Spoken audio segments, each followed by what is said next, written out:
Alright, so I am on my way to pick up, let me switch this off. I'm on my way to pick up yet another project. Well, you'd have seen the title, so I suppose I can tell you what it is. But yeah, it's a dual sit-down Sega rally. I wasn't going to make any new projects, but this came up, and it came up. I won't even tell you how much it was. 200 euros. It was 200 euros for a complete double sit-down Sega rally. So yeah, it's hard to say no, and I just asked if it was still available, and it is. I'm surprised that nobody snapped it. It needs a lot of work, but I mean, if the monitors are okay and all the parts are there, it's a steal. It's going to be interesting. It's 2.5 hours to get there, or about 2 hours now, and I can't quite lift it on my own or fit both of them in this van, so I'm gonna have to dismantle them completely on location and try to sort of Tetris them into my van. So that's gonna be interesting, and then find a place for them back home, because I already don't have room for the projects I have coming up. I'm gonna need a bigger shed. We're gonna have to build a new shed at some point. But anyway, so there you go. I have another, I'd say, hour and 50 minutes to get there. It's a grim, grey, rainy day, so I'm not missing any good weather. I suppose that's a bonus. Anyway, let's get there.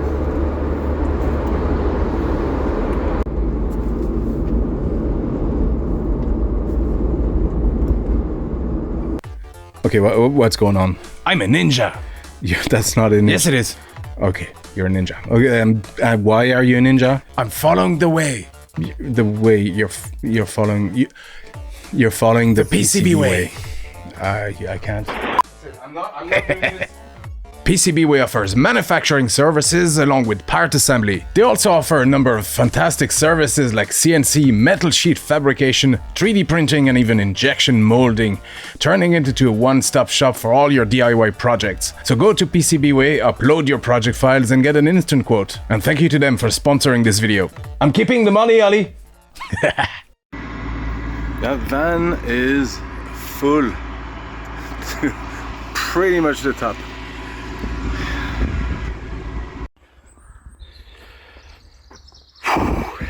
Here we are.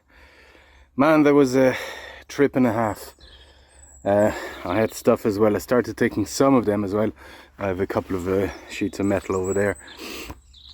But this is the two Sega Rally cabs in this van. Pretty much all dismantled in parts, and I'm gonna have to offload that. Loading that, dismantling it on your own and loading that up on your own was tough. It was tough. I expected it to be. I didn't think it'd be that tough. These guys, especially the frames, or the bases, because I thought I could actually open them and take the boards out at least to lighten them, but he didn't have the key, so I was stuck essentially. So I had to wheel them out of a windy kind of area and then load them up on my own, because it was another elderly couple. There's a story to them, which maybe I'll tell on this, because I'm not sure exactly what this video is going to be. Pretty much me offloading all the parts. So one of them is spoken for by my friend Terrible Fire, who will come in and collect it, and the other one is the one I'll work on this channel at some point. For now, it's going to stay in parts, stored away until I have time and space to work on it. I do have 3 other projects before that, so it might be a long time before you see an update on this, but it's all there. The one cab is missing the second side, but it's okay because I have the spare scud race, so I think they're the same size, so I can use that instead, because I'm only keeping one scud race. The other one will be just parts.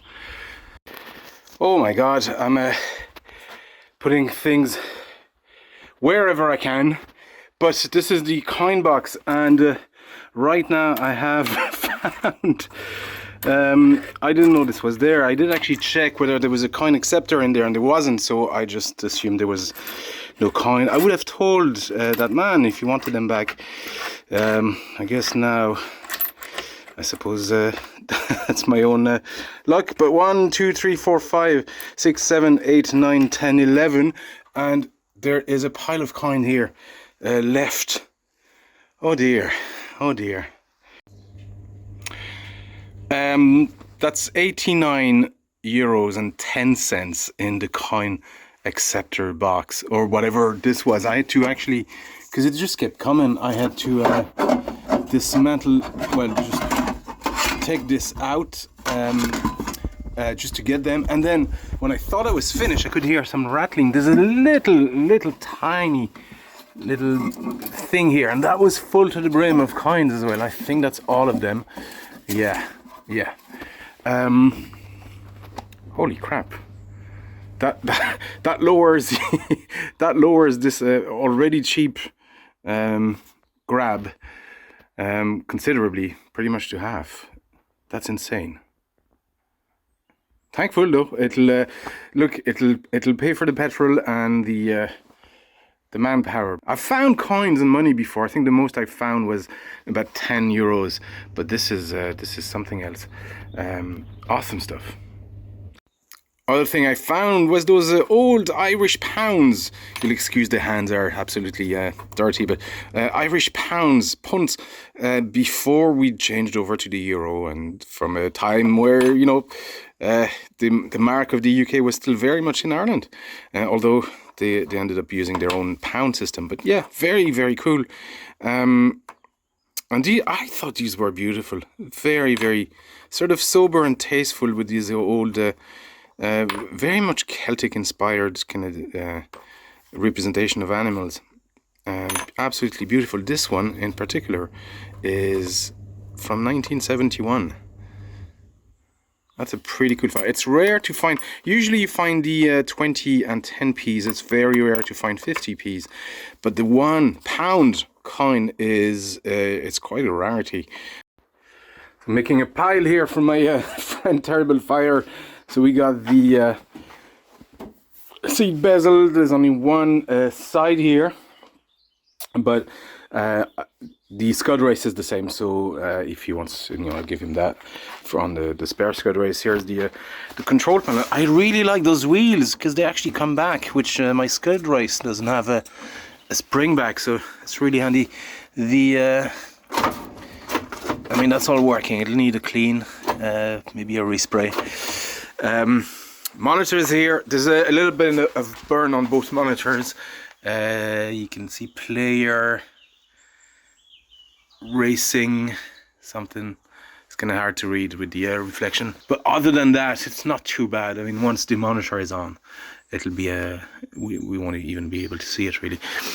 Seat is in good condition, and interestingly, so this is the coin box. I don't need that because I have the other one from Scud Race. It uses the that same system, and I won't need it for Scud Race. So those buttons there you need to set to have the service and test switch and control the volume if you want to keep it stock. But I have another one already, so I won't need two, so you can have that. Interestingly, this was a French machine in old French coins. So this was imported from France into Ireland at some point, and it's going back to a French lad, and it's going over then after that to Scotland. So this little machine would have had some travel. And the story behind me getting those calves is actually was actually interesting, because I ended up talking to the people for quite a while, for about an hour after loading up the cab. But essentially they were running sort of hotel restaurant type of place in that town, and they were an elderly couple, and it was one of their employee or whatever that was selling the cab, but he put me in contact with the lady who said then when I arrived there, introduced me to her husband, whose cab it was. and it was his pride and joy. It had it running for years and years. It was sitting there, the double cabs, they were linked, and about 10, 14 years ago, he got diagnosed with a cancer, and he's fine now. He's in remission, but essentially it took his energy out, and he just didn't have time for any of it. So they stopped the business, and they realized they wanted to spend.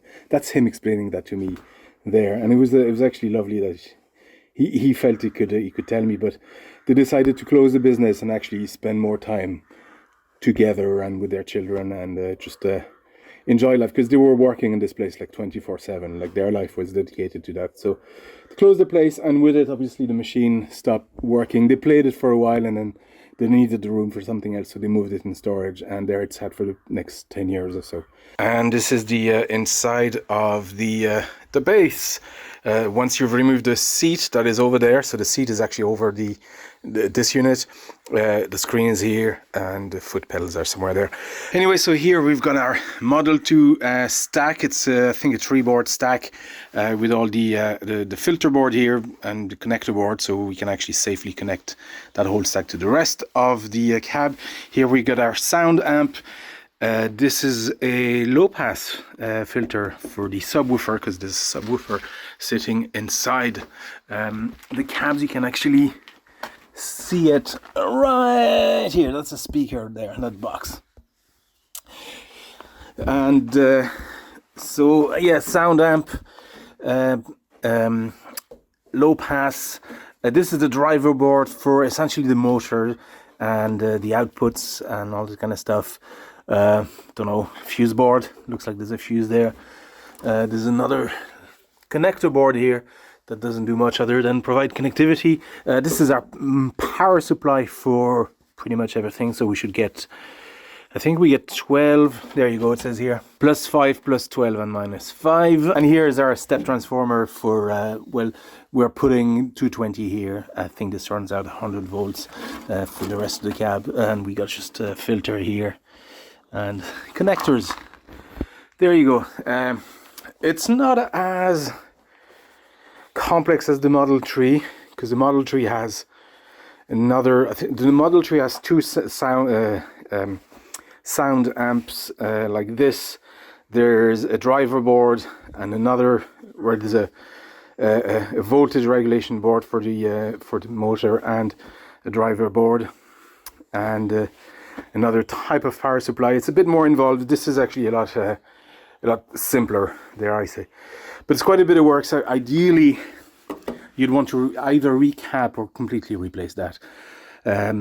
Power supplies, not, people like to keep the original power supplies a lot. It's never worth keeping them, in my opinion and experience. Replace them with something more stable, cleaner, and it can be more easily replaced, like a couple of switchers will do, or even a PC power supply, although I don't think it takes -5, or you get -5 on a PC power supply. This in time will replace with the Agonite solution, so it'll be the M2, the M2 board. We'll probably need 3 board. I think we need the FFB board, the M2 hack, and a PWM board, just to get the motor working, and probably a regulator board for the PWM board as well down the line. For now, I don't think this is well gone. Look at this, and I did my best to clean the board. This cleaned up really well, but this is completely have we got chewed pins? Yeah, I think some of the pins are completely gone on this, but ultimately we won't be using that once we use the Agonite solution, so not a big loss, and neither is the power supply. This might work, but it's a guaranteed fail at some point, and right now I wouldn't like to power this as it is. The place was quite, I mean, it wasn't exposed, but it's still an old warehouse, unheated with no light, so you know, dampness sets in really easily and quickly in places like that. So yeah, I wouldn't think they're working now, but yeah, it was a cool story. It took him an hour to to tell me a story, and I'm passing some of the details. But it was nice. I did reach out to them about the money that I found in the box, and said it's fine. It's your find. So there you go. So this one is gonna go under here. I'm keeping all these parts for my friend Terrible Fire is gonna pick them up sometime in the next month. I'll have the other one. I've stored the other one inside, so I have the base here in my wood workshop. The rest is somewhere over there,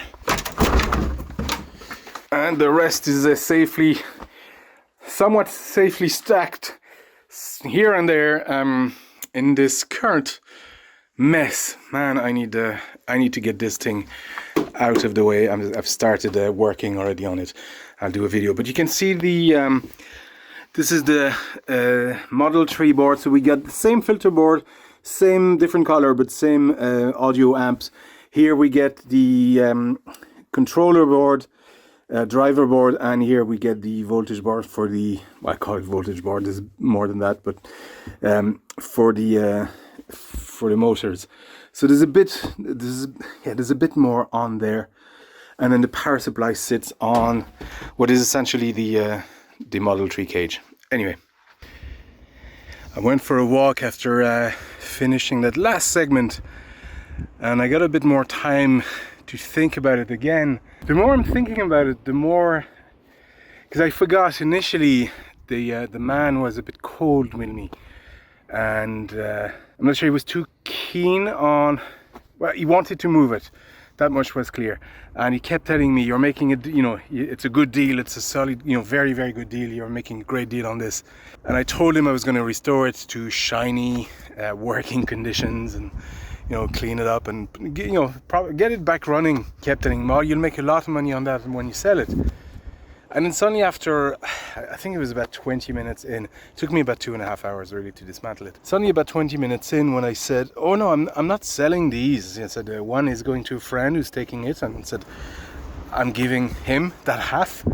And said, the other one is staying with me, and I'll restore it, and it's for my collection. So I showed him a few pictures of the arcade room. And after that, he was fine and much friendlier to me. I think he thought I was gonna restore it to sell it on. And it's only now I realized that he clearly wanted it gone. It was clearly painful to him to have to let it go, but they wanted it gone. I think part of him probably made him think of times when they were running the place. So I think part of him wanted it gone. That's why it was sold for that cheap. And so it'd be sort of out of sight, out of mind. He won't have to think about it again. I don't know, I was very moved about and touched about that old couple. And when I left, they were glad that it was going to somebody who would restore them and keep them. So yeah, that's a cool story. I love moments like that, much more so than actually getting the cab. It was a great moment talking to them and getting to know about where the cab came from.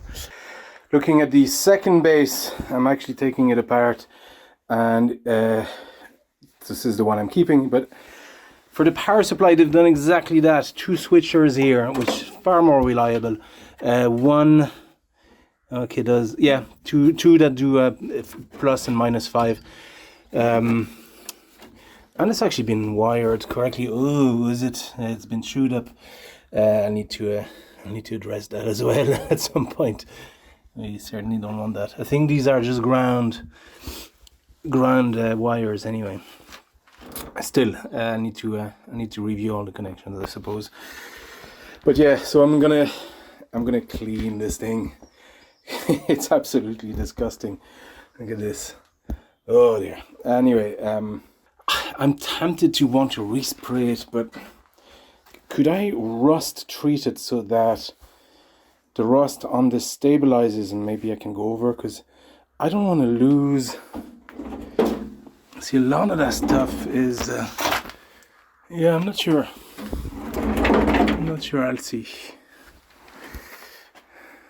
I'll see what I can do.